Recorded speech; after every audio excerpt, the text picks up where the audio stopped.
యూకేకి మనము మొత్తంగా 4 types of interviews ఉంటాయని నేను ఆల్రెడీ ఎక్స్ప్లెయిన్ చేశాను కదా. వన్ ఈజ్ ఐడెంటిటీ ఇంటర్వ్యూ, దాని తర్వాత క్రెడిబిలిటీ ఇంటర్వ్యూ, దాని తర్వాత వీసా ఇంటర్వ్యూ, దాని తర్వాత లాస్ట్కి వచ్చేసరికి ఇమిగ్రేషన్ చెక్ ఇంటర్వ్యూ. ఇప్పుడు మనం ఈ వీడియోలో మనం మాట్లాడేది మీకు వీసా అంతా వచ్చిన తర్వాత మీరు ఎయిర్పోర్ట్లో మీకు అక్కడున్న ఇమిగ్రేషన్ ఆఫీసరు ఎట్లాంటి క్వశ్చన్స్ అడుగుతారో, మీరు ఎలా ప్రిపేర్ అవ్వాలి, మనం అక్కడి నుంచి డిపోటేషన్ లేకుండా మళ్ళీ సేఫ్గా యూకే ల్యాండ్లోకి ఎలా ఎంటర్ అవ్వాలి, ఏం జాగ్రత్తలు తీసుకోవాలి, ఎలా ప్రిపేర్ అవ్వాలి అనేది నేను మీకు ఈ వీడియోలో చెప్తాను. So as the name tell that it's an immigration officer. మీరు వన్స్ ఏ ఎయిర్పోర్ట్ అయినా అవ్వనియండి, either it could be like London Heathrow కావచ్చు, మాంచెస్టర్, న్యూకాసిల్, ఎక్కడైనా సరే మనము ఎయిర్పోర్ట్లో దిగిన తర్వాత మనకు మధ్యలో ఒకటి ఇమిగ్రేషన్ ఆఫీసర్స్ ఉంటారు. అక్కడ వాళ్ళు అడిగేది మేబీ అక్కడ వాళ్ళు చాలామంది లైన్లో ఉండుంటారు. ఐ మీన్ అందరు స్టూడెంట్సే ఏముంటారు, కొందరు విజిట్కి వచ్చి ఉంటారు, కొందరు బిజినెస్కి వచ్చి ఉంటారు, కొందరు హాలిడేస్కి వచ్చి ఉంటారు. సో మీ పర్పస్ ఏంటి అని అంటే బీయింగ్ ఏ స్టూడెంట్గా టు స్టడీ. వాళ్ళ దగ్గర కూడా సేమ్ బేసిక్ టెంప్లెట్గా ఒక 5 or 6 క్వశ్చన్స్ ఉంటాయి వాళ్ళు. సో దట్ ఎవ్రీ స్టూడెంట్ని అవే క్వశ్చన్స్ అడుగుతారు. మీరు కనుక ఈ 5-6 క్వశ్చన్స్ని ప్రాపర్గా కాన్ఫిడెంట్గా ఆన్సర్ చేయగలిగితే మీకు నెక్స్ట్ ఇంటరాగేషన్ రూమ్లోకి వెళ్ళి మిమ్మల్ని 30-40 minutes ఇంటర్వ్యూ చేసి అట్లాంటి పరిస్థితి అయితే రాదు.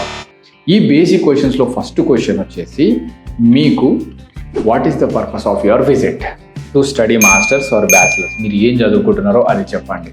దాని తర్వాత what is your university name, where you are going to stay, so దాని తర్వాత మీ యూనివర్సిటీ ట్యూషన్ ఫీజు ఎంత, దాని తర్వాత మీ బీఆర్పీ కార్డ్ ఎక్కడ కలెక్ట్ చేసుకుంటారు. ఇట్లా మీకు చిన్న చిన్న క్వశ్చన్స్ ఒక 4-5 మాత్రమే అడుగుతారు. It depends upon the immigration officer mode. So ఈ 4-5 క్వశ్చన్స్ కూడా మీరు ప్రాపర్గా ఆన్సర్ చేయగలిగినారు అని అనుకుంటే మిమ్మల్ని హ్యాపీగా మళ్ళీ అక్కడి నుంచి స్టాంప్ వేసి మిమ్మల్ని యూకే లోపలికి అలో చేస్తారు. కొంతమంది కూడా నేను ఆల్రెడీ ఇంతకుముందు వీడియోలో చెప్పాను, కొంతమంది కాన్ఫిడెన్స్ లేక వాళ్ళని సడన్గా చాలా పొడుగు అంటే టాల్గా ఉన్న ఆఫీసర్స్ని చూసి, సో వాళ్ళ అపియరెన్స్ని చూసి కొంచెం ప్యానిక్ అయిపోయి మనం జెన్యూన్గా చదువుకున్నా కూడా వాళ్ళకు కాన్ఫిడెంట్గా ఆన్సర్ చెప్పలేక, సో ఇట్లాంటి కేసెస్ ఎదుర్కొని డిపోటేషన్ అయిన పిల్లలు చాలామంది ఉన్నారు. It's all about your career. So only 1 interview, that is the last interview. అది క్రాక్ చేయగలిగితే మాత్రం మనము హ్యాపీగా వెళ్ళిపోవచ్చు. వన్స్ ఒకవేళ మీరు లో కాన్ఫిడెంట్గా అయ్యుండి, ఒకవేళ ఇన్ కేసు మిమ్మల్ని మీ వీసా ఆఫీసర్ ఇంటరాగేషన్ రూమ్లోకి వెళ్ళినారనుకోండి, సేమ్ కైండ్ ఆఫ్ మనం ఇంతకుముందు క్రెడిబిలిటీ ఇంటర్వ్యూలో మిమ్మల్ని ఏదైతే క్వశ్చన్స్ మిమ్మల్ని ప్రిపేర్ అయ్యి ఉన్నానో అదే క్వశ్చన్స్ని మళ్ళీ రిపీట్ చేస్తారు. దాంతోన పాటుగా మళ్ళీ మీరు బ్యాచిలర్స్లో చదువుకుంటే, ఇన్ కేసు ఒకవేళ మీరు మాస్టర్స్ కోసం వెళ్ళి ఉంటే మీ ప్రీవియస్ స్టడీస్ని అన్నింటినీ పట్టుకొని మరి సబ్జెక్ట్ వైజ్గా కూడా మిమ్మల్ని క్వశ్చన్స్ అడిగే ఛాన్స్ ఉంది. మీరు 3 years or 4 yearsలో చదువుకున్న కన్సల్టేటెడ్ మార్క్స్ మేము పట్టుకొని దాంట్లో ఉన్న ప్రతి ఒక్క సబ్జెక్ట్ని కూడా అడిగే అవకాశం ఉంది. ఇట్లా అడిగిన సందర్భాలు కూడా ఉన్నాయి. So make sure that you prepare for the worst, get ready with at least 2 minutes of explanation for each subject. ఆ సబ్జెక్టులన్నీ చదువుకొని వీసా ఆఫీసర్కి కాన్ఫిడెంట్గా చెప్పండి. ఇక్కడ ఇంకో ఇంపార్టెంట్ టిప్ ఏంటి అని అంటే మ్యాక్సిమం మీ ట్రావెలింగ్స్ అనేవి సాటర్డే సండే కాకుండా మిగతా వర్కింగ్ డేలో ల్యాండ్ అయ్యేటట్టు ప్లాన్ చేసుకోండి. ఎందుకు అని అంటే ఇన్ కేసు ఒకవేళ మీ అదృష్టం బాగాలేకపోయి ఉండి, ఇన్ కేసు ఒకవేళ మీరు ఇంటరాగేషన్ రూమ్లోకి వెళ్ళినప్పుడు కూడా సమ్ టైమ్స్ మీరు జెన్యూన్ స్టూడెంటా కాదా అని చెక్ చేసుకోవడానికి వాళ్ళు యూనివర్సిటీ వాళ్ళకు కాల్ చేస్తారు.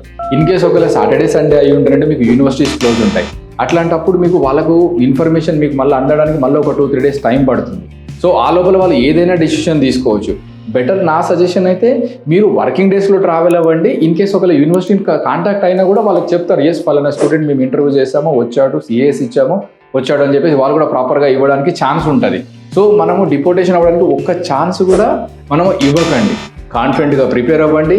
ప్లస్ మీరు డాక్యుమెంటేషన్, నెక్స్ట్ వచ్చేసి మీరు ఏదైతే డాక్యుమెంట్స్ మీరు విఎఫ్ఎస్ ఆఫీస్లో సబ్మిట్ చేశారో including your academics, finances, medicals and experiences, ప్రతి ఒక్క డాక్యుమెంట్ని మీరు క్యారీ చేయండి.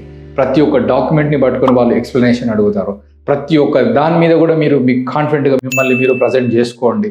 Once again I'm saying credibility interview మీకు ఎంత ఇంపార్టెంట్ అనేది మళ్ళీ చెప్తున్నాను నేను. అందుకనే మీకు దాన్ని నేను 2 videosలో చెప్పాను, Part 1 and Part 2.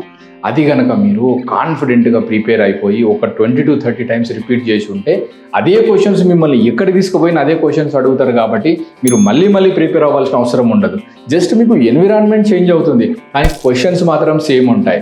So have an in-depth ఆన్సర్స్ని మీరు ప్రిపేర్ అవుతూ ఉండండి. ఈ చిన్న టిప్స్ ఫాలో అయిపోండి. సో మీకు ఎలాంటి అవరోధం లేకుండా మీరు హ్యాపీగా యూకేలో ల్యాండ్ అయిపోవచ్చు. Thank you.